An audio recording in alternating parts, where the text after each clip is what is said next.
There's a moment before every explosion, a breath, a thought, a hesitation. In that moment, anger asks for permission to take over. It whispers, "Let me speak for you. Let me fight for you. Let me protect your pride." And when we give it permission, we lose ourselves. Anger feels powerful. It burns hot. It makes us feel alive, unstoppable even. But Stoic philosophy teaches a hard truth. Anger is not power. It is a borrowed weapon, one that harms its wielder more than its target. Marcus Aurelius wrote, "The best revenge is not to be like your enemy." To the Stoics, this was not just a moral lesson.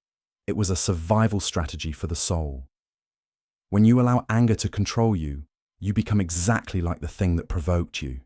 You give your enemy victory before the battle even begins. The Stoic never fights in rage, he fights in reason. Because anger clouds judgment, weakens clarity, and poisons the very mind that must make the right decision. Let's imagine a soldier in battle. His commander has wronged him, insulted him before his men. Anger burns in his chest. He wants to strike back, to make the commander pay. But the Stoic soldier breathes. He observes his emotion instead of acting on it. He asks himself, is my goal to punish or to win? Because anger seeks punishment, but reason seeks victory.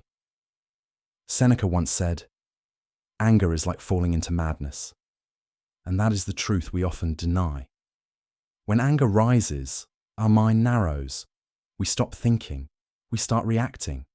Every decision we make from that state is less about what is right and more about how to make the other person hurt. But the wise know this. Every wound we try to inflict in anger, we end up suffering ourselves. To fight in rage is to fight blindly. You swing at shadows, destroy peace, and invite regret. To fight in reason is to strike with precision, calmness, and control. The Stoics never said that we should not feel anger. They said we should not serve it. They understood that emotions are natural. They arise in us without permission. What matters is what we do next. Do we feed the emotion or do we transform it? Epictetus taught that between stimulus and response lies a choice. And in that space, the Stoic lives. That space is freedom. It's where power is born. Not the loud, explosive power of emotion, but the quiet, steady power of discipline and awareness that turns chaos into clarity. You've probably experienced it yourself. Those moments when anger took over, words you can't take back, actions you regret. The moment passes, the fire fades, and what remains is shame and exhaustion. Because anger borrows energy from peace and spends it recklessly, it never returns what it takes. The Stoic knows this, and that's why he guards his calm as a king guards his crown. Because calm is command. The moment you lose it, you become a servant to impulse. Marcus Aurelius wrote, "You have power over your mind, not outside events." Realize this, and you will find strength. Notice the order. Mind first, events second.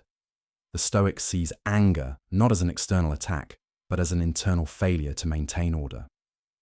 The world will always provoke.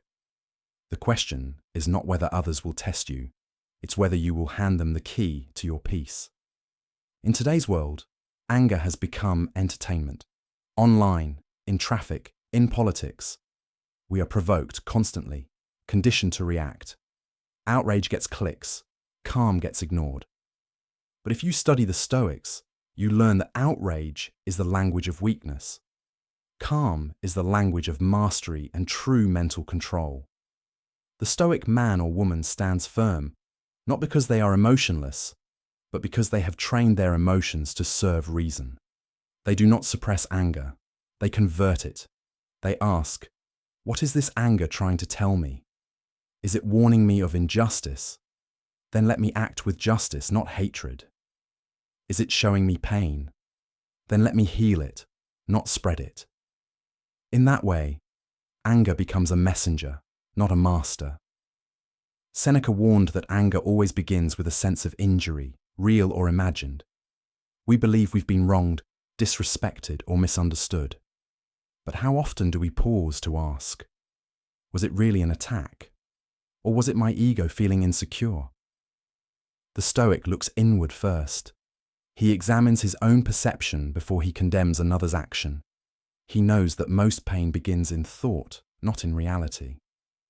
Epictetus said, "Men are disturbed not by things, but by the views which they take of them." Anger is the proof of this. It's rarely the event itself that enrages us. It's our story about it. The insult, the betrayal, the disrespect, they are neutral until our mind paints them as threats to our pride.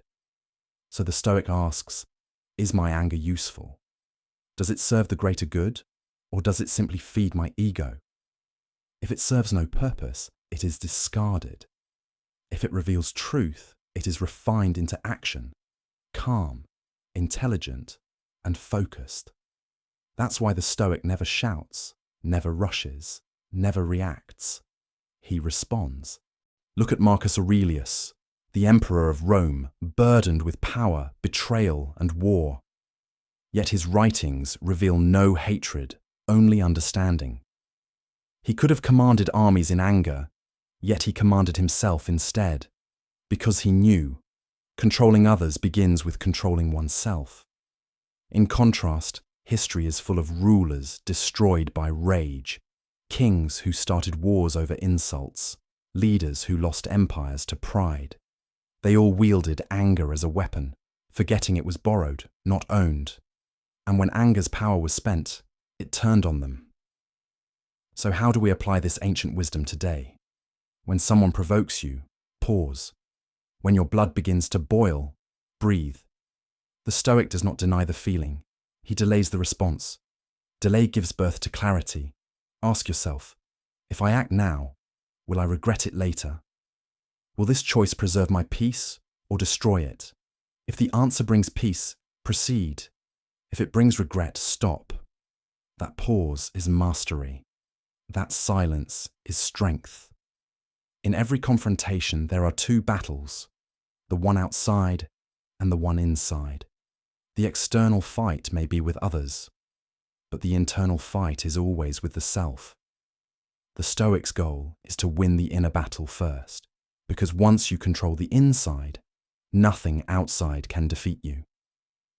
The modern mind confuses calm with weakness, but the Stoic knows the truth. Calm is the ultimate show of strength. Anyone can rage, few can remain composed. Anyone can react, few can reflect.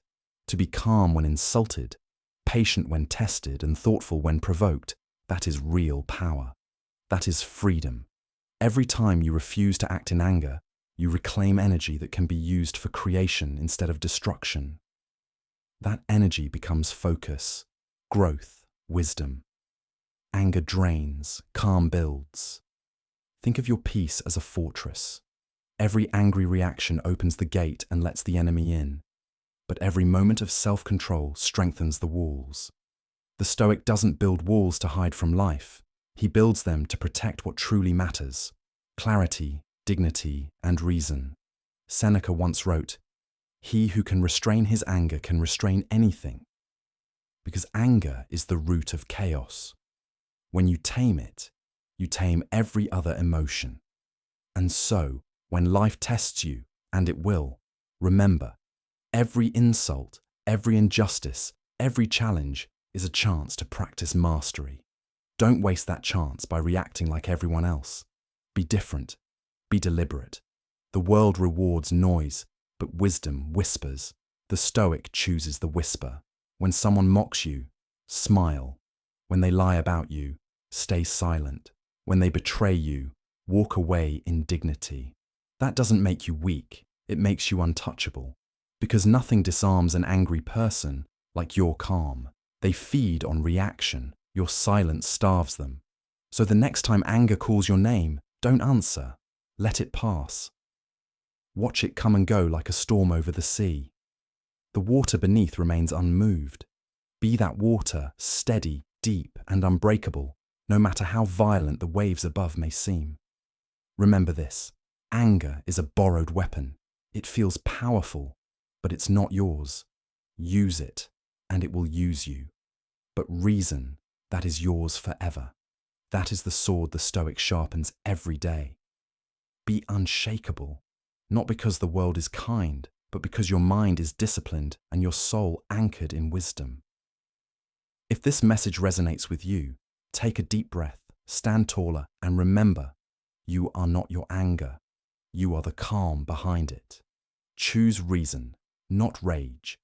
Choose peace, not pride. Choose mastery, not madness. The Stoic path is not easy, but it is the only road that leads to true freedom, strength, and lasting inner victory.